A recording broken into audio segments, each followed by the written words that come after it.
ಪಂಚ ಪಾಂಡವರಲ್ಲಿ ಕರ್ಣ ಒಬ್ಬ. ಧರ್ಮರಾಯ, ಭೀಮ, ಅರ್ಜುನ, ನಕುಲ, ಸಹದೇವ, ಇನ್ನೊಬ್ಬ ಇದ್ದ ಅವರ ಸಹೋದರ ಕರ್ಣ.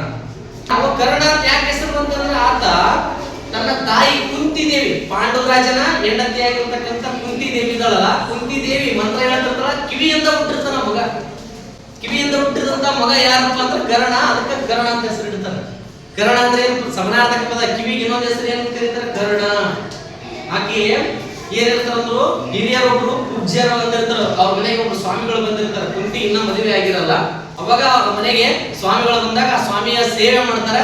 ಏನ್ ಕೇಳ್ತೀವಿ ವರ ಕೇಳಮ್ಮ ಅಂದಾಗ ನನಗೆ ಮಕ್ಕಳ ವರ ಬೇಕ್ರಿ ಅಂತ ಕೇಳ್ತಾರೆ. ಅವಾಗ ಮುಂದೆ ಮಕ್ಕಳಾಗ್ತಾರ ಗೊತ್ತಿರೋ ಮಕ್ಕಳ ವರ ಬೇಕಂದಾಗ ಆಯ್ತು ಅಂತ ಹೇಳಿ ತಥಾಸ್ತು ಅಂದಿರ್ತಾರೆ. ಆ ಮಂತ್ರ ಹೇಳಿಬಿಡ್ತದ ಅಲ್ಲಿ ನದಿ ದಂಡಿಗೆ ಬಿಂದಿಗೆ ತಗೊಂಡೋಗಿ ತುಕೊಂಬರುವಂತದ. ಆ ಮಂತ್ರದಲ್ಲಿ ಏನಾಗ್ಬಿಡುತ್ತ ಮಂತ್ರ ಹೇಳನ ಕಿವಿಯಿಂದ ಮಗು ಹುಟ್ಟಿ ಬಿಡುತ್ತೆ. ಕುಂತಿ ದೇವಿ ಮದುವೆ ಇಲ್ಲ, ಕಿವಿಯಿಂದ ಮಗು ಹುಟ್ಟಿರ್ತದ. ಆ ಕಿವಿಯಿಂದ ಹುಟ್ಟಿದಂತ ಮಗು ಏನಂತ ಹೆಸರು ಇಡ್ತಾರೆ? ಕರ್ಣ.